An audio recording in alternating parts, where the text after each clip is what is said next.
രമ്യ തൂത്തുവാരില്ല എന്ന് മനസ്സിലായതും അമ്മായിയമ്മ പതുക്കെ ഇറങ്ങി. കാരണം വീട് തൻ്റെയാണല്ലോ. തൂക്കാതെയും വരാതെ ഇരുന്നാൽ അവൾക്ക് എന്താണ് നഷ്ടം? തൻ്റെ വീടാണ് നശിച്ചു പോകുന്നത്. ഇങ്ങനെയുള്ള കാര്യങ്ങളിൽ വാശി കാണിക്കാൻ പാടില്ല. അവൾ ചെയ്യുന്നെങ്കിൽ ചെയ്യട്ടെന്നും പറഞ്ഞിട്ടാണ് അനങ്ങാതിരുന്നത്. പക്ഷേ അവൾ ചെയ്യത്തില്ല.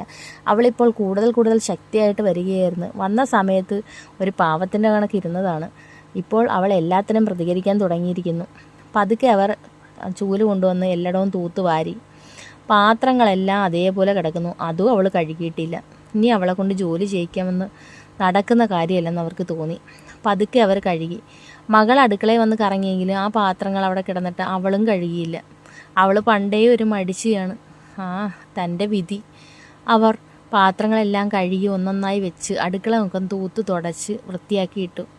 മകൾ എന്നിട്ടും കുളിക്കാതിരിക്കുന്ന കണ്ട് അവർക്ക് ദേഷ്യം വന്നു. നീ കുളിക്കുന്നില്ലേ? വന്ന വേഷത്തിൽ തന്നെ ഇരിക്കുന്നു. പോയി കുളിച്ച് വിളക്ക് കത്തിച്ചേ. വിളക്ക് അമ്മ കത്തിക്കും, ഞാൻ പോയി കുളിക്കാം, അവൾ പറഞ്ഞു. അങ്ങനെ അവർ പോയി കുളിച്ച് വിളക്കൊക്കെ കത്തിച്ചു. വിളക്ക് കത്തിച്ച് സന്ധ്യാസമയം ആയപ്പോഴത്തേക്കും രമ്യയും ഹാളിലേക്കൊന്ന് വന്നു. ഹാളിലേക്ക് ഒന്ന് കറങ്ങിയതിന് ശേഷം വീണ്ടും അവർ റൂമിലേക്ക് പോയി. അന്തരീക്ഷമൊക്കെ ഒന്ന് നോക്കാനാണ് ഇറങ്ങിയത്. ഇപ്പം അമ്മയ്ക്ക് എല്ലാം ചെയ്യാൻ അറിയാം. പെരക്കകം എല്ലാം തൂത്ത് അടുക്കളയൊക്കെ ക്ലീനാക്കി ഇട്ടേക്കുന്നത്. ഇതൊക്കെ എന്നെ കൊണ്ട് ചെയ്യിക്കാമെന്ന് വിചാരിച്ചിരുന്നു. ഇത് മോളെയും കൂടെ കൊണ്ടുവന്നപ്പോൾ അവർ വിചാരിച്ച് ഞാനങ്ങ് പേടിക്കുന്നു. പക്ഷേ നടന്നില്ല. രവിയോട് പറഞ്ഞു, നീ ധൈര്യമായിട്ടിരി. നിന്നെ എന്ത് പറഞ്ഞാലും നീ തിരിച്ച് അതേ കണക്ക് മറുപടി കൊടുത്തോ. അതേ കണക്ക് നിൻ്റെ അടുത്ത് എന്ത് ചെയ്താലും തിരിച്ച് അതേ കണക്ക് നീയും ചെയ്തോ. ഒരു കുഴപ്പമില്ല. നീ ആരെയും പേടിക്കേണ്ട കാര്യമില്ല. നമ്മൾ ചിലവിന് കൊടുത്തിട്ട് തന്നെയാണല്ലേ എല്ലാവരും ഇവിടെ ജീവിക്കുന്നത്. പിന്നെ നീ നിൻ്റെ ജോലിയും ചെയ്തിട്ട് പിന്നെ അവരുടെ അടിമപ്പണിയും കൂടെ ചെയ്യണോ? അത് വേണ്ട. അവൻ കോൺഫിഡൻസ് കൊടുത്തു. അവരമ്മയുടെ കൂടെ ഒന്നിനും പോകാറില്ല. വഴക്കിനും പ്രശ്നത്തിനും ഒന്നും പോകത്തില്ല. പക്ഷേ അവളോട് കാണിക്കുന്നതിന് തിരിച്ച് അവൾ പ്രതികരിക്കണമെന്നുള്ള കോൺഫിഡൻസ് അവൾക്ക് രവി കൊടുക്കാറുണ്ട്. രാത്രി ആഹാരം കഴിക്കാൻ സമയമായി. കറി പക്ഷേ കാര്യമായിട്ടൊന്നുമില്ല. ആകപ്പാടെ 1-2 കറി മാത്രമേ ഉള്ളായിരുന്നു. അതും ഉച്ചയ്ക്ക് ആഹാരം കഴിച്ചപ്പോൾ തന്നെ കറി വളരെ കുറവായിരുന്നു. രവിയേട്ടനാണെങ്കിലും കറിയില്ല.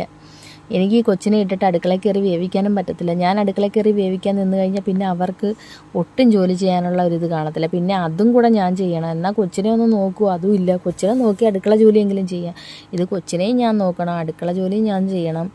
അവരൊന്നിനും തയ്യാറല്ല. പിന്നെ ഞാൻ എന്തോ ചെയ്യാനാ?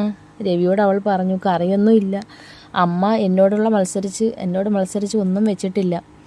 പിന്നെ ഞാനെന്തോ ചെയ്യാനാ? എനിക്ക് അടുക്കള ജോലി ചെയ്യണമെന്ന് ആഗ്രഹമൊക്കെ ഉണ്ട്. പക്ഷേ കൊച്ചിനെ നോക്കാൻ ആരുമില്ല. നീ ഒന്നും ചെയ്തില്ലേലും കുഴപ്പമില്ല, നീ കൊച്ചിനെ നോക്കിയാൽ മതി, രവി പറഞ്ഞു. മോൾക്ക് സത്യം പറഞ്ഞ ദേഷ്യം വന്നു. ആഹാരം കഴിക്കാമെന്ന് പറഞ്ഞ് നോക്കിയപ്പോഴോ കറിയെല്ലാം തീർന്നു. അമ്മേ ഒരു വകയില്ല. ഞാനെന്തോ വേണം? നിനക്കറിയാലോ ഇവിടുത്തെ അവസ്ഥ. എല്ലാം ഞാൻ തന്നെ ചെയ്യണ്ടേ? അവളൊന്നും മിണ്ടിയില്ല. അവൾ അമർഷത്തോടെ നാത്തൂനെ നോക്കി. രമ്യ ഒട്ടും മൈൻഡ് ചെയ്തില്ല. രവിയോട് പറഞ്ഞു, നിങ്ങളൊരു കാര്യം എന്തെങ്കിലും കഴിക്കാൻ വാങ്ങിച്ചുകൊണ്ട് വാ. നമുക്ക് 2 പേർക്ക് മാത്രം വാങ്ങിച്ചാൽ മതി.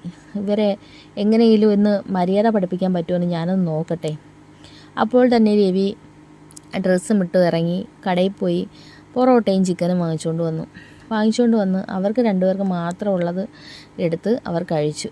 അവർക്ക് 2 പേർക്ക് മാത്രമേ വാങ്ങിച്ചിട്ടും ഉള്ളായിരുന്നു. അതിൽ പരം അമർഷം അവർക്കൊന്നുമില്ല അമ്മായിയമ്മയ്ക്ക്. കാരണം അവരൊന്നാമത് ഫുഡെന്ന് പറഞ്ഞു കഴിഞ്ഞാൽ ഭയങ്കര അവിടെ മയങ്ങി വീഴുന്ന ടൈപ്പാണ്. പ്രത്യേകിച്ച് ഇങ്ങനത്തുള്ള ആഹാരമൊക്കെ അവർക്ക് കൊടുക്കാതെ കഴിച്ചാൽ പിന്നെ പറയണ്ടല്ലോ. അവരെ വരുതിക്ക് വരുത്താൻ വേണ്ടിയിട്ടാണ് ഇവരിതെല്ലാം ചെയ്യുന്നത്. അവർക്ക് ഒട്ടും ആഗ്രഹമില്ലായിരുന്നു ഇവർക്ക് കൊടുക്കാതെ കഴിക്കാൻ. പക്ഷേ അവർ അതുപോലെയാണ് രമ്യയോട് കാണിക്കുന്നത്. രവിക്കും അതിനകത്ത് യാതൊരു വിഷമവും തോന്നിയില്ല. കാരണം അവളോട് വന്നു കയറിയ സമയം തൊട്ട് അമ്മ കാണിക്കുന്ന ക്രൂരതയൊക്കെ അവൻ കാണുന്നുണ്ട്. അവർ ഇനിയെങ്കിലും മനസ്സിലാക്കണം. രമയെ കുറേ കിടന്ന് പെടുത്തിയതാണ്. ഇവളെയും കൂടെ അങ്ങനെ ആക്കാമെന്നാണ് അവർ വിചാരിക്കുന്നത്. പക്ഷേ അവൾ ഒരുപാട് മാറിയിരിക്കുന്നു. പണ്ട് കരഞ്ഞുകൊണ്ട് നിൽക്കുന്ന ആ പാവം പെണ്ണല്ല രമ്യെന്ന് അവന് മനസ്സിലായി. കുഞ്ഞുകൂടി ആയപ്പോഴേക്കും അവൾ കുറച്ചും കൂടി ശക്തിയായിരിക്കുന്നു. അങ്ങനെ തന്നെ വരണം.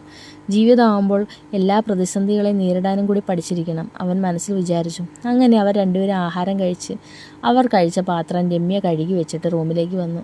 ഉടനെ അമ്മായിയമ്മ രമ്യയോട്, പുറത്തുനിന്നൊക്കെ ആഹാരം മേടിച്ച് ഒറ്റയ്ക്കങ്ങ് കഴിക്കുമല്ലേ? ഇവിടെ 2 പേരുള്ളത് നിനക്ക് അവനൊന്നും കാണാൻ വയ്യേ? നിനക്കൊക്കെ വാങ്ങിച്ചുകൊണ്ട് വെച്ച് കഴിക്കാമല്ലേ? വാങ്ങിച്ചുകൊണ്ട് വെച്ച് കഴിച്ചെങ്കിൽ അതിന് യാതൊരു കുറ്റബോധവും ഇല്ല.